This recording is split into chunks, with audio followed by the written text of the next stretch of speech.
Hi beautiful ladies, welcome back to my channel. So today I want to talk to you about being cultured and what this means as you progress in your level up journey. Now, I speak at great lengths about the importance of looking good as society values women who look good, regardless of whether or not you think that you are conventionally attractive.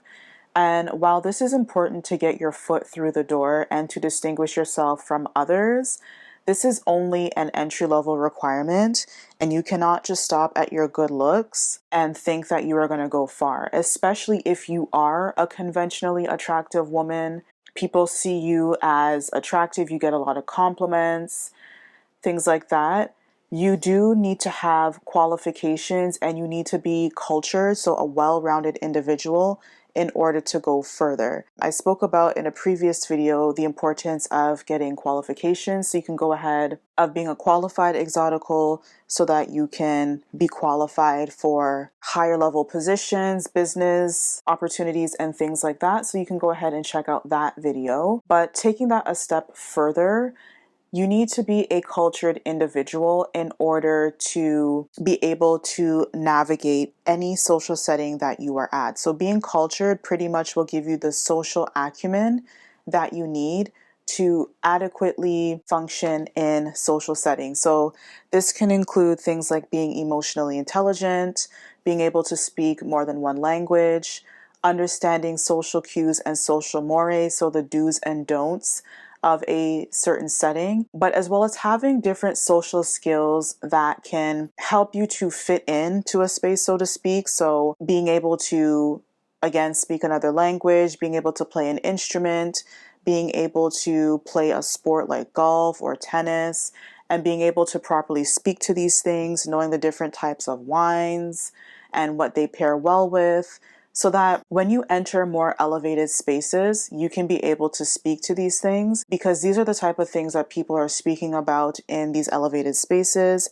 And these are the type of things that if you are looking to be paired, being married, these are the type of things that people in elite spaces will look for in a spouse, especially in a wife, because these are, I guess, soft skills that are expected to be passed down on to their offspring, because again, these are talking points that are valued in these spaces. Being able to have a grasp on these things can allow you to relate to people on a more global platform, especially in multicultural settings, because when you're dealing with people from all walks of life, there are different interests and likes that people have and that people value. And if you're able to relate to people from their personal cultural point of view, this will put you in a higher standing than other people, for the simple fact that you are more relatable than other individuals who only know about what's happening, let's say in the United States, or what's happening in the Western world. Again, people are looking to make diverse connections to expand their network for access to more opportunities. So whether that be business, investments, education, etc. And so you are expected to be able to pick up on the social cues and mores, language, customs, etc., in order to show that you are a right fit and that you are going to vibe well with those around you. People tend to assimilate and like people who are similar to them because you are familiar, you have something in common, and so you automatically connect on these things. And so, for example, you'll notice that in a lot of corporate settings, especially in banking, they value bilingualism, especially Spanish. A lot of companies are looking to outsource their work to South America. So you'll see a lot of work being outsourced to countries like Peru, Colombia, Brazil. And so if you can speak Spanish or Portuguese, or even if you can speak Hindi, a lot of countries are outsourcing their skills to India as well. That would be of great value. If you can speak Mandarin or Cantonese, that is an asset as well, because Mandarin, they're known as a business language aside from English. A lot of business connections happen in Asia, especially in Singapore and China. And so if you're able to hold a conversation, this will definitely set you apart, because this is a skill that a lot of people do not have. And if you are a Black exotical, it'll create that polarity of like, wow, like I just took you for face value. I made my assumptions based on how you look, maybe on some credentials that they know about you, but I would have never guessed that you'd be able to speak Mandarin or Cantonese, and that will create intrigue, or even just Spanish. That will create an intrigue, and people will be more likely to want to work with you and expose you to opportunities, even if it's not directly beneficial to them. They'll want to expose you to opportunities because you are a well-rounded individual, and people value that honestly more than academic qualifications because it shows that you are open-minded and you're going to be able to adjust and adapt and be able to grasp any concept that they throw at you. So honestly, fixating on your looks alone exclusively is kind of like a poor people thing. It's kind of a poor people mentality, to be honest, which is why, for example, like you'll see girls in the hood spending literally money that they do not have on expensive bundles and closures and name brand clothing just so that they can look the part, but then many of them don't even have a high school diploma. And while these things may seem minor and people would say, well, you're just glorifying Eurocentrism and you shouldn't have to conform to the white man's ideals in order to make it in life. First of all, you're operating in a predominantly white environment, so it would make sense to be able to speak their language, quote unquote. But life is so much bigger than the Black community. Black culture is very limited. And honestly, Black culture, because it's so far behind compared to other cultures, not even just white people, but in terms of like when you look at the earning potential of the Black collective compared to like the Indian American collective, it pales in comparison because Indian Americans are the top earners in America. And that's because they dominate spaces like the medical field, STEM, technology, IT, etc. And black people are being celebrated for simply opening up a hair business. Like we're still on that level and we haven't progressed to the average person having a bachelor's degree or the average professional having a master's degree or things like that. And having a master's degree is not required. Honestly, there's a lot of top professionals who do not have a master's degree or even a bachelor's, but it's the type of business that you engage in that will literally make or break your earning potential. Okay. Opening up a little food cart selling candy or fried chicken, it may work for the one individual who happens to make it and go big. But if you're looking to make good money, you need to be able to have those skills that are in demand. So in STEM, and you need to be able to connect with the people who dominate in STEM, which is people from South Asia, people predominantly from India, and people predominantly from South American countries. And so because Black people tend to just keep to themselves and refuse to mix and mingle with other cultures, a lot of this stems from fear. It is showing up in Black people's earning potential, and Black people kind of lag behind. Black people are still not willing to give up the whole SJW thing. A lot of Black people base their identity on social justice and racism and being oppressed. And that will get you again accolades in the Black community, but outside in the real world, it's not going to really hold any weight. And you're going to end up being seen as not having that much value because honestly, when it comes down to it, people want to make real money. And people, for the most part, understand that if you want to progress, being a victim and having a victim mentality is not going to get you far. It also has nothing to do with rejecting your African features and adopting Eurocentric features because plenty of Black women and multiracial women in affluent spaces, they have Afro features and they wearing their natural hair.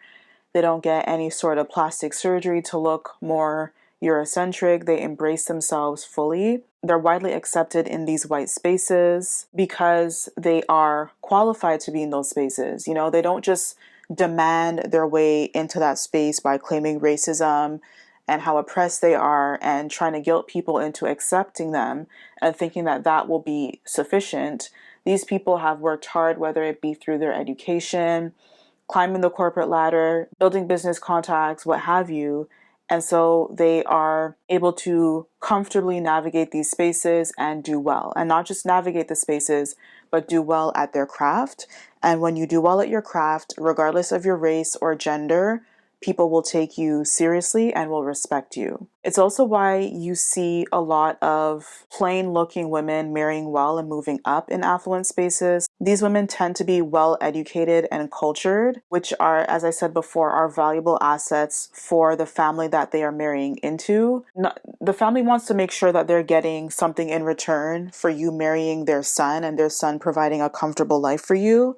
And so while they may not expect you to be on his level financially and enter into a 50-50 relationship, they do expect you to bring something to the table in terms of your social acumen, your social networks, your qualifications, your education, your career, etc. Because these are things that are valuable. First of all, you have the knowledge of how to operate in your husband's world. And so if he takes you out to family dinners, social dinners, whatever, you won't be awkward and weird and start talking about Cardi B and Offset's divorce. You'll be able to talk about the stock market. You'll be able to talk about how different railway ports could potentially impact trade and businesses and things like that. And you'll also be able to transfer this knowledge to children. So affluent families, they're very strategic in how and who they marry. They don't just marry any old thing off the street, which is another reason why you don't see the prettiest girls. You often don't see like the prettiest girls marrying into royalty. A lot of times people will think like prettier women will marry the richest men, royalty, and things like that because we associate beauty with status. But they're strategic in their marriage in that they want to be able to preserve and pass on their wealth to future generations. That is seen as a marker of success. It's not just about being able to live a comfortable life now and, look at me, I have all this money. But what is really a status marker for you and what is really a sign that you have made it, you and your lineage and your family, is if your lineage is able to survive beyond you. And so if your children don't know how to network, they don't know how to social climb, and they don't know the tools that are required to achieve these things, so education, speaking multiple languages, engaging in the fine arts, fashion, etc., then future generations will have a hard time getting ahead because these people understand that like attracts like. Other affluent families will want to deal with other affluent families because it's simply easier to be able to associate with people who are already familiar and acquainted with the circles that you run in. And so they're very intentional about the people that their children, the families that they marry into. So again, having these skills is pertinent to you being able to pass on these skills to potential children so that these potential children can be able to carry on your legacy, but also that they can survive and have a good quality of life, which I think any mother or potential or future mother would want for their children. It's also why you'll see a lot of these women, they tend to marry and have children later on in life. Many of them because they're busy getting their education. A lot of them go to refining, like finishing schools to learn about etiquette and being able to navigate social elite settings as a woman. They're busy building a career, philanthropy, or traveling. And so don't listen to these red pill losers who tell you that you need to be married by 25 or else your life is over. Yes, you do have a biological clock, but you lead a fairly healthy lifestyle. There are women who are having their children into their late 30s. Look at Meghan Markle. She had her kids into her late 30s. And there are a lot of fertility treatments that you can get, especially if you have money and you're well connected. That is not a problem. The emphasis is not going to be so much on you having children by 30. The emphasis is going to be on whether or not you are going to be able to navigate these elite spaces. And so honestly, it really baffles me when women are trying to level up, especially Black women, and they listen to red pill losers who don't even own the properties that they live in. All they have is the social media clout that they were able to build for themselves. And as soon as that's taken away, they go back to being no-name losers. So look at actual people, get your head out of red pill, hip hop culture, pop culture spaces, and look at the other side of the world. Look at the elites. And I'm not even talking about like celebrity elites or athletes. I'm talking about the people who I mentioned. So billionaires, people who have trust funds, even royalty, or people who move around royalty, and look at how they raise their children. Look at how their children go through life. If you are still in high school, you are in a very, very perfect time to learn this. Go to the schools that they go to, or try to get as close as possible if you're not able to. Study the industries that they're able to. And even as a woman, a lot of women, they go to university to get the Mrs. degree and not so much to have a degree to have a career. They go there because they can meet potential prospects that will one day become lawyers and doctors, but who are also heirs to trust funds. Makes it very easy for you. You're in proximity to these social spaces. These universities will teach you and train you how to navigate academia and elite spaces. And so it really is a good opportunity for you to learn and make mistakes. So take that opportunity. If you're past university and you're already living your life, life is all about learning. Read as much as you can, study. If you're going to be on social media, study people. There's a lot of content on TikTok that talks about these elite spaces. Just take your time and do your research and apply these things that you learn accordingly. Sometimes being a good-looking woman can be burdensome in life in general, as I've spoken about in previous videos, but even so, more so in elite spaces, because if you are a conventionally attractive woman who dresses well and who's even sexy, this can honestly work against you, because many people will assume that you're a gold digger or an escort and will treat you accordingly, even if you are a well-rounded individual and you are qualified. Like, look at Jeff Bezos's fiance, Lauren Sanchez, and even Melania Trump. Like, both of these women look well, look good, they dress well, like, they follow the social expectations of how women are to look. But even then, like, they're demonized for being too attractive, being more attractive than the average woman, especially average women in those spaces. So they have to deal with people questioning their credibility all the time, which is another reason why you need to have boundaries and honestly be a bitch, so that people will treat you with respect and not cross you. Even more so for Black exoticals, because if you look at Michelle Obama, for example, she is well educated. She went to Princeton and Harvard, Ivy League schools to get her education. She was a practicing lawyer before she became First Lady. She was an associate dean. She was well traveled, and people still question her credibility. People still fixated on whether or not they thought she was attractive. And so there's always going to be something that you have to grapple with in whatever space that you are in. There's always some sort of hard that you're going to have to deal with. But as I always say, you need to choose your hard and choose what battles you want to fight. Do you want to live a hard life of living in the hood and being around violence and crime and being in poverty and oppressed all the time?